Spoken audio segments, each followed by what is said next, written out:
point being here that change is coming, and the printing and monetization that has created high inflation and pushed interest rates, which were low, but now we've seen a sledgehammer going back up. And so, it's very interesting because all of these things happen in a period of time when people are trying to conduct business. And if there is uncertainty in any type of market, especially the capital markets on the debt side, not only disrupts the commercial real estate industry, it disrupts business investing, it disrupts people buying and selling businesses and hiring people as well. That was Logan Freeman. He's a co-founder and principal of FTW Investments based in Kansas City, Missouri. He brings it in this episode, so stay tuned. The limited partner shares in the potentially outsized returns of a well-planned and executed investment, but as a passive investor, and has the maximum leverage on their most precious asset, their time. And that is why we're here together. 90% of the millionaires out there built their net worth with real estate. However, 0% of the billionaires are hands-on managing the real estate assets because there simply isn't enough time.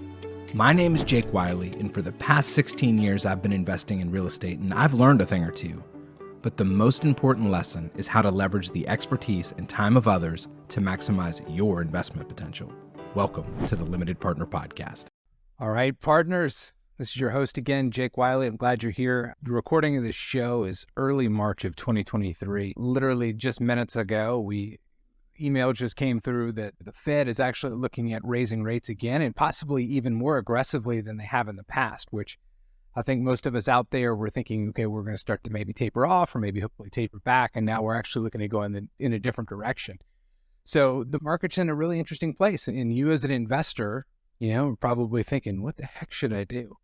So this week I brought back, this is a returning guest, Logan Freeman. Logan and I have had some great conversations offline about what's happening in the marketplace and what that means for investors and for us, right? We're looking at deals all the time. So Logan, welcome back to the show.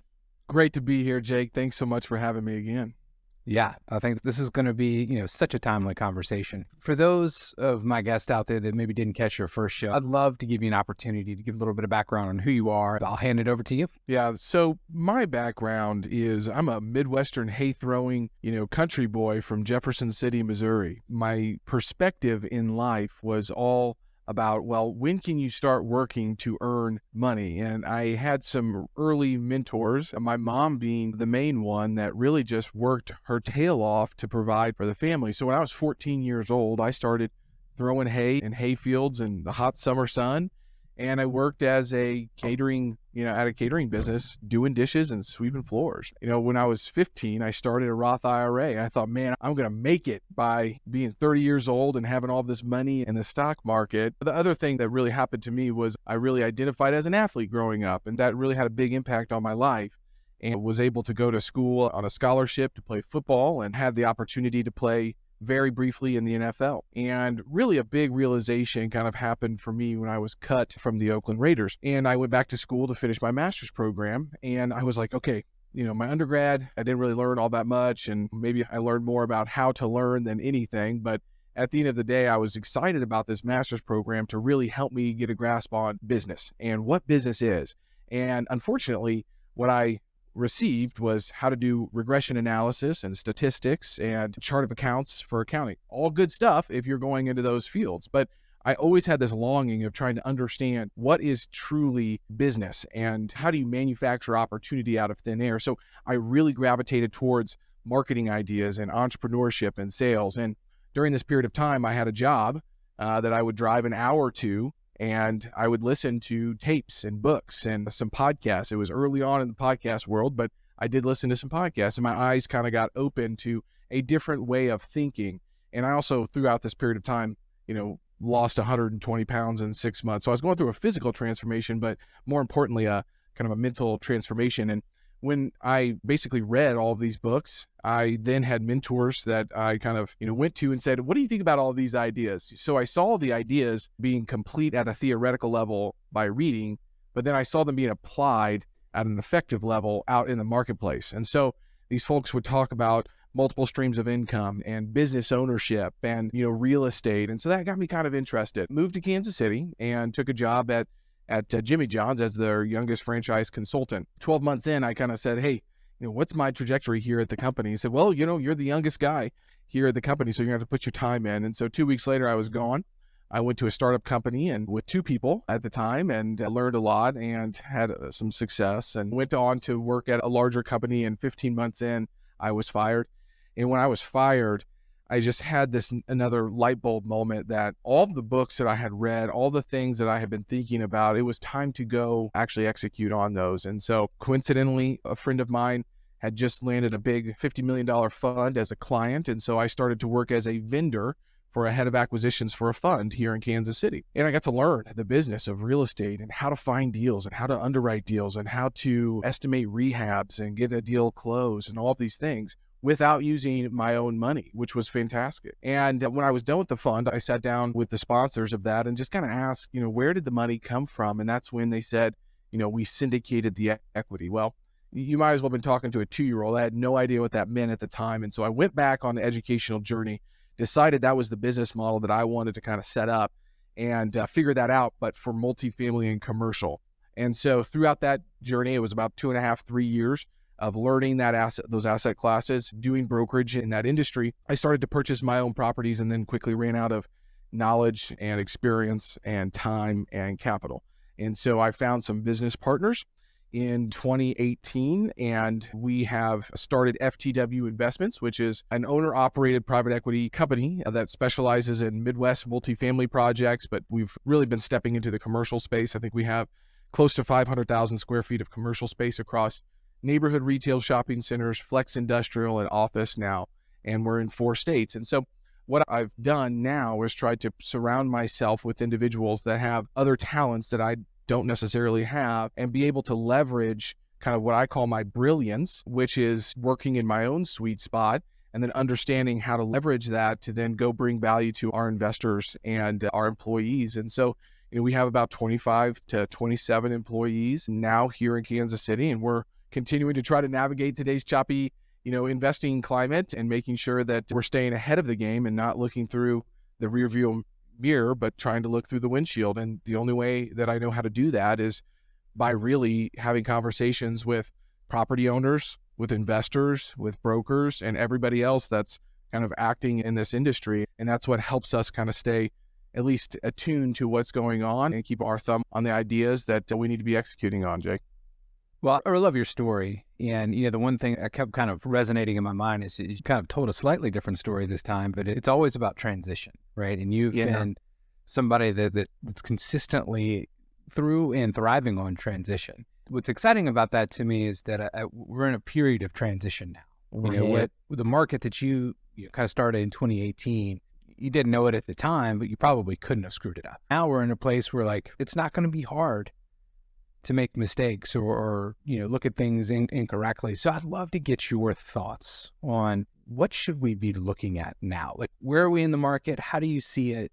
What are the risks? How should we be proceeding? Yeah. One of my favorite sayings is if economists knew how to forecast, they wouldn't be economists anymore. They'd be billionaires, right? And so I always love that Howard Marks employs at Oak Tree Capital 0 economists in his business. And so you better know where you are. We don't know necessarily where we're going, but we can look to history to try to find out kind of where we're at and look at typical cycles. And so one book and one individual that I look to for most of my knowledge on this space is Ray Dalio, and he's the owner and founder of Bridgewater, largest hedge fund in the country, and have had a lot of success. He wrote the book Principles as well. But the last book that I've really have been working through is the book that he called The Changing World Order, where he studied the rise and fall of all major dynasties and world powers and found that there is a big cycle that they follow. And that big cycle focuses on 3 main components. It's big debt and debt monetization, internal conflicts over wealth and value gaps, and then external conflicts. Most importantly, right now, the rise of a great power to challenge the existing great power. And he describes the paradigm or in the environment that he sees the United States currently in. If you do not follow Ray Dalio on LinkedIn, he has also dedicated time and resources to giving updates through his newsletter on LinkedIn, which I find extremely valuable. But let's just go through this big cycle. And first, that the United States is spending a lot more money than it's earning and printing and taxing a lot. Secondly, that we have a large wealth values and political gaps that are leading to significant internal conflict. And then lastly, potentially being in decline relative to an emerging great power. I'm not saying I agree or disagree with Ray on this with China. I'm just saying that he's very well versed in China. He's been going there since I believe the 70s. And so he understands their economy very well. And I think the last time that we saw this confluence of events was in the 1930 to 1945 period. And then the 70s and 80s was also, analogous financially. All that said, he wrote this book before Russia invaded Ukraine. So we have that to add. And so I think the main point being here that change is coming, and big change. In regards to his first point and the printing and monetization, that has created high inflation and pushed interest rates, which were low, but now we've seen a sledgehammer going back up, just going back to what you said at the beginning. And so, it's very interesting because all of these things happen in a period of time when people are trying to conduct business. And if there is uncertainty in any type of market, especially the capital markets on the debt side, not only disrupts the commercial real estate industry, it disrupts business investing, it disrupts people buying and selling businesses and hiring people as well. And so what's interesting for me right now is to try to take that information that he has said, we're kind of on the downslope of this big cycle, which would be the debt burst and economic downturn, and then we saw the big printing of money and credit during COVID, but that was kind of artificial printing money and the credit. But then, revolution and wars, and then debt and political restructuring. And I think that in the next 5 to 10 years, we're going to be seeing this cycle of debt and political restructuring and a new world order for us to be living through. I don't know the timeline, 5, 10 years, it might be 15 or 20. I don't know necessarily, but it will be in our lifetimes. And so we should be thinking about that as investors and how to capitalize on those, but also mitigate risk. And I think that Howard Marks does a fantastic job of trying to understand how to quantify and then obviously mitigate for risk. I think that for us as at least real estate investors, there's a few ways to do that. You have to think long-term. You have to seek intrinsic value and understanding that there is something to be said about basis in your real estate. I know that maybe the last 3 to 5 years, people don't want to hear that, but there is something to be said about basis. And then you have to diversify. So trying to create uncorrelated income streams that don't necessarily have the same inputs that impact them. And so I'm always thinking about that from a modern portfolio theory to say, okay, well, where are we heavily allocated at right now? Where should we be? And I have a lot of conversations with family offices and things like that. And, it's difficult to find true value add deals in today's marketplace. And so what they're doing is they're doing development deals and they're doing core or core plus deals. And they're kind of creating a blended return profile with different risk profiles as well to try to get to that value add kind of strategy. All of that to be said, when the Fed is raising interest rates and at a high and fast clip, that is causing a snapback effect in the commercial real estate industry, which means if you put a deal under contract in the next 60 to 90 days, you're not quite sure how to underwrite what the biggest investor is going to be at in your deal, which is typically the lender.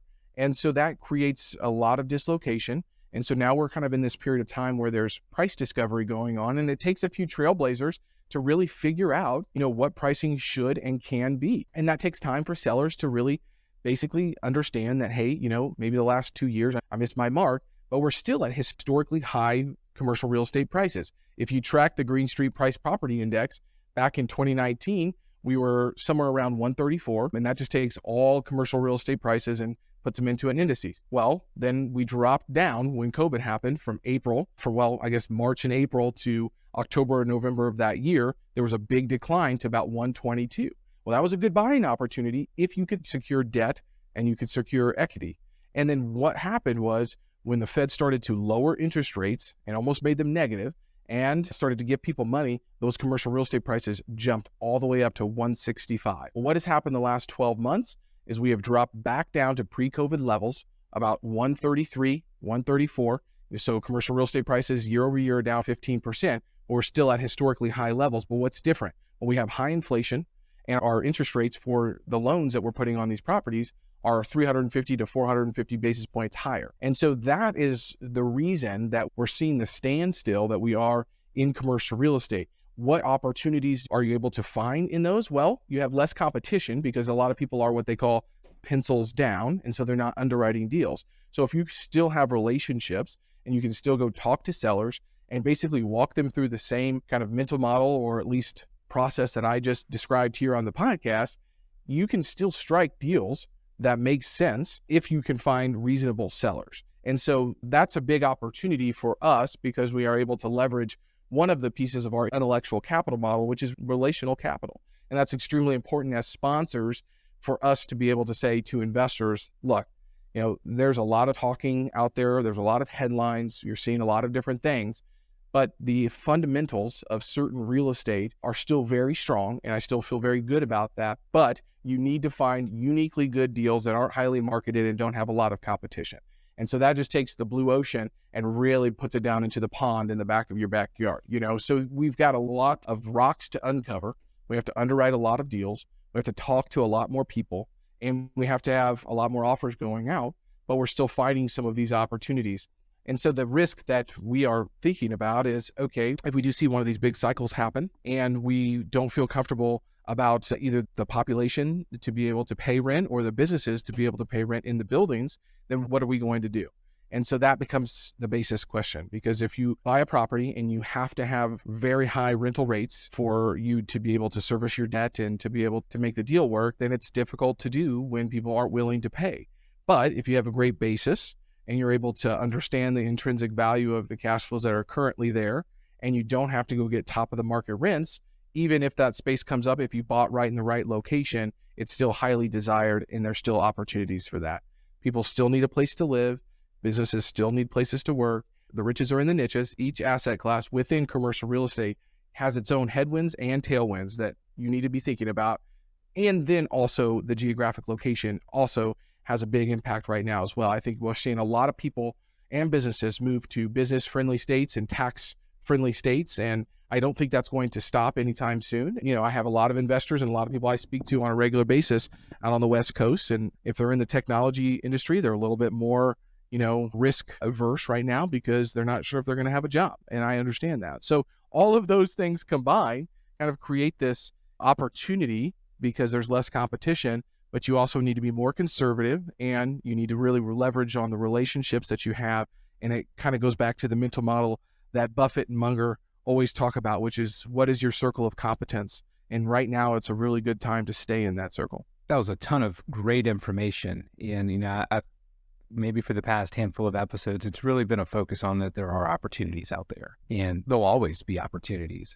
For those of you that are listening, you probably heard this enough, but real wealth and real asset value creation is made in downturns, right? This is the time to have your eyes open, right? And really your checkbook ready. I don't mean that in it to burning your hole in your pocket type of thing, because I actually get a lot of that, which is interesting. A lot of people that I'm talking to are trying to figure out, I'm not confident in the stock market anymore. I want to invest in real estate. And I want to put it all in real estate right now. I had Jeremy Roll on the podcast and a few weeks back. And one of the things he mentioned is that, he was talking to an investor that was exactly that way, wanted to just put everything, take everything out, put it into real estate. And it's like, okay, you're diversifying against different assets and with some different sponsors. That's good. But there's also function of time, right? Right. You don't want to just go all in one moment. And I think the other thing that's really interesting too is that, especially in this past couple of years, to underwrite deals and to be competitive and to buy and in this just crazy market, cash flows were so thin. Right? The margins and the rents and the projections to make it work. If you're projecting it's going up and it stays flat, it's possible that you could have a cash flow issue. And right. That seems kind of mind blowing that it's that thin, but you got to be thoughtful of that, especially in this market. As you think about opportunities and where they're coming from, deals are written like that.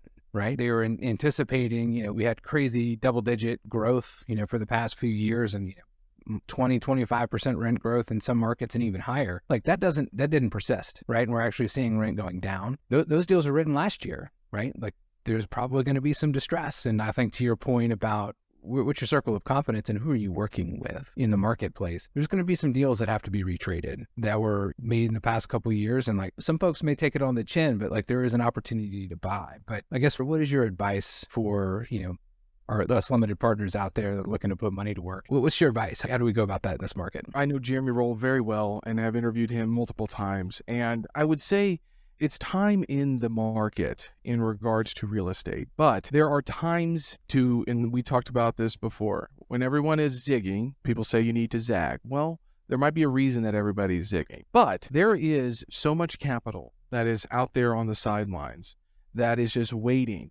I think that the next year, 2, 3 years give limited partners and general partners the best opportunity to create wealth in the near future. Peter Linneman, who's an economist, ran the Wharton School of Real Estate. He says it best. I think he says, don't bet against the United States. There's a reason that we are the great power, and I have a feeling we will stay that way. Now, do we need to change? Sure. I'm not going to get political on this podcast. That's not for a different conversation. Everybody can have their own views. But when we get back to productivity and being able to start a business and having Wi-Fi and the internet and technology at our fingertips, there's going to be a core of individuals that take that. We're seeing it with ChatGPT. We're seeing it with AI. That's going to change the landscape. Commercial real estate is typically a laggard in regards to adopting new technology. There will be opportunities for folks to leverage technology in real estate over the next 3 to 5 years, probably 10 years, that has never been seen before, which gets me very excited. Additionally, I think if you think about demographics and folks having a pretty high barrier of owning their own home right now and previously in the last 24 months, that makes a strong thesis for good, well-located, affordable multifamily properties. And so I think, in my estimation, if you can stomach the fact that this capital has to be tied up for a longer period of time and just think long-term, that if you do find a deal that has a great basis, and what I mean by basis, well, simply go back to what does this cost to build? What are we purchasing this building at?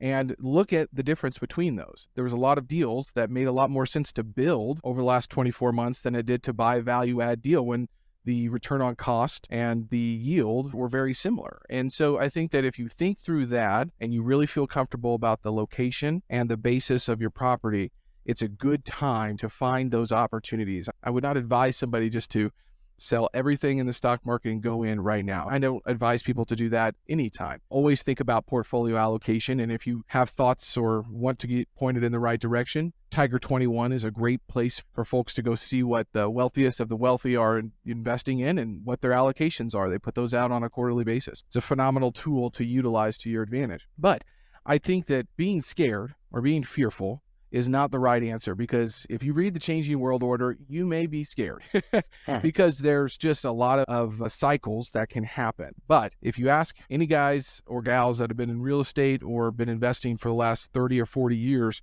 when was your best years? It was when other people were not executing things out in the marketplace. And so what that means for passive investors and limited partners in deals is really hone in on the location of your assets. You said rents are declining. Just recently, Yardi and CoStar put out reports that said, where's the shining star? Well, it's Kansas City and Indianapolis. So it's the Midwest.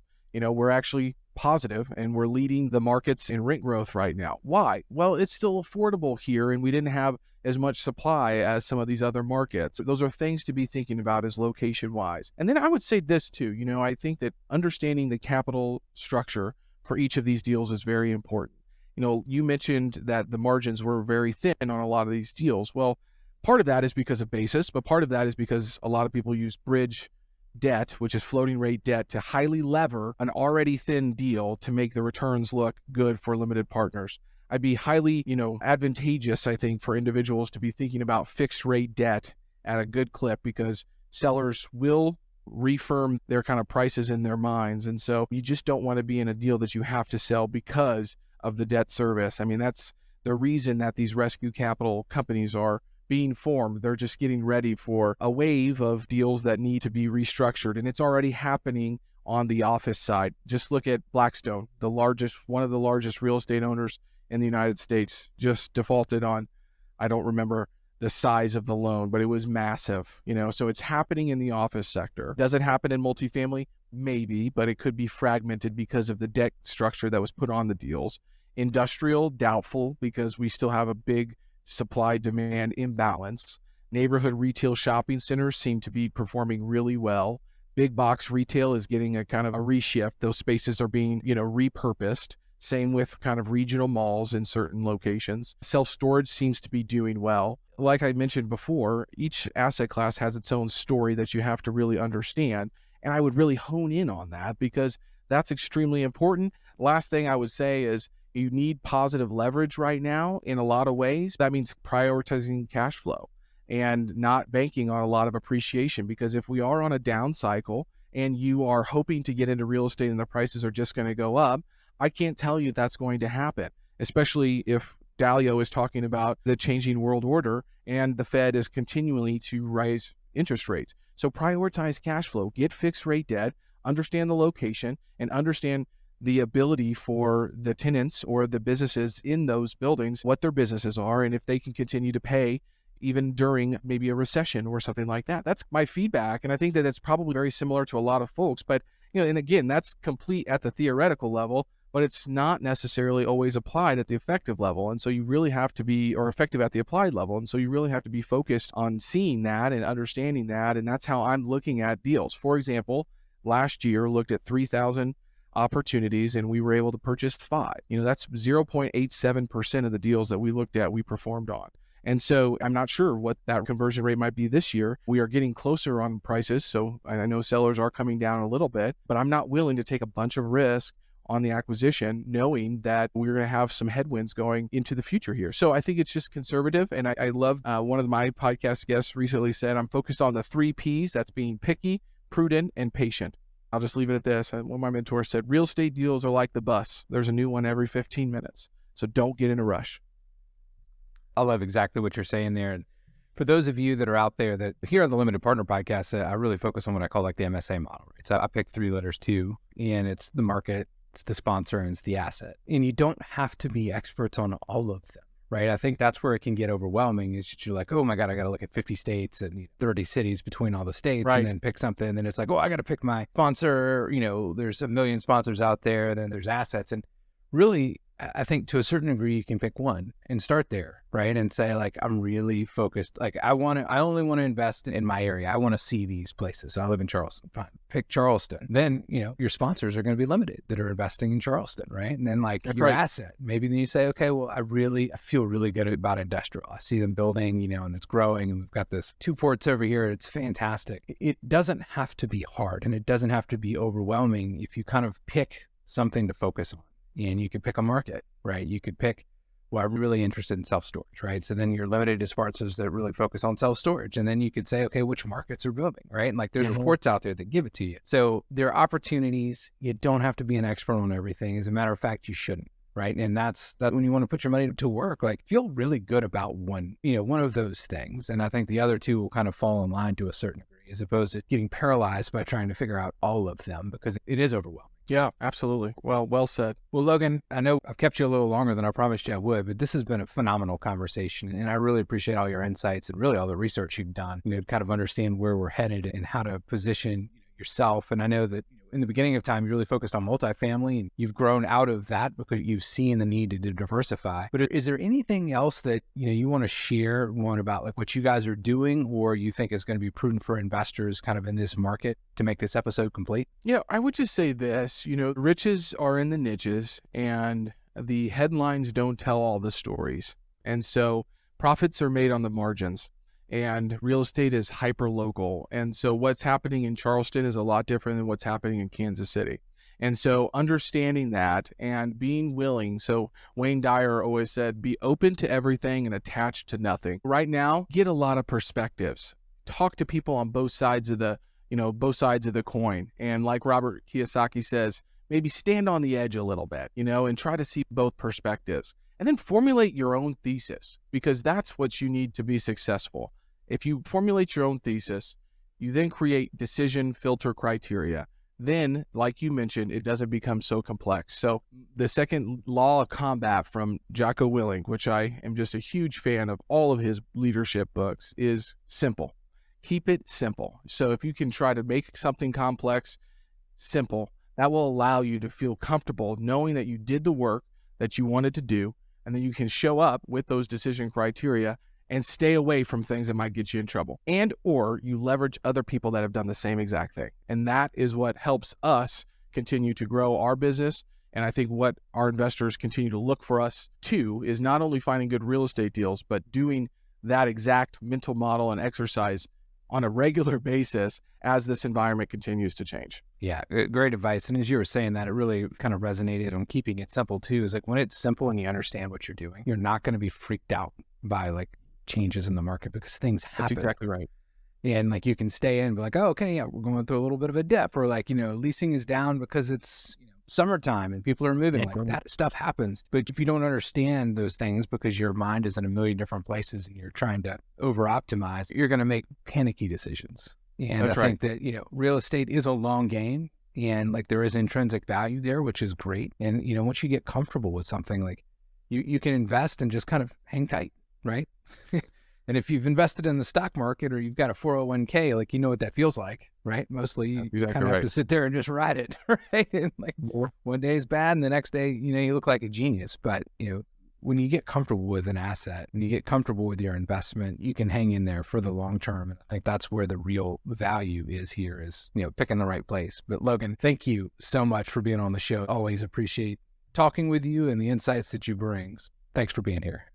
Yeah, thanks for having me again, Jake. I hope you've enjoyed today's episode, and I'd actually love for you to contribute to a future episode. If you have a question you'd like answered or a topic or a guest to bring on the show, please email me at jake@thelimitedpartner.com. Now I realize there's a lot of lingo that's thrown around on these shows, so I've created a cheat sheet for you with the top 26 terms that come up most often. Head on over to thelimitedpartner.com/lingo for the list. Enjoy, and we'll see you next time.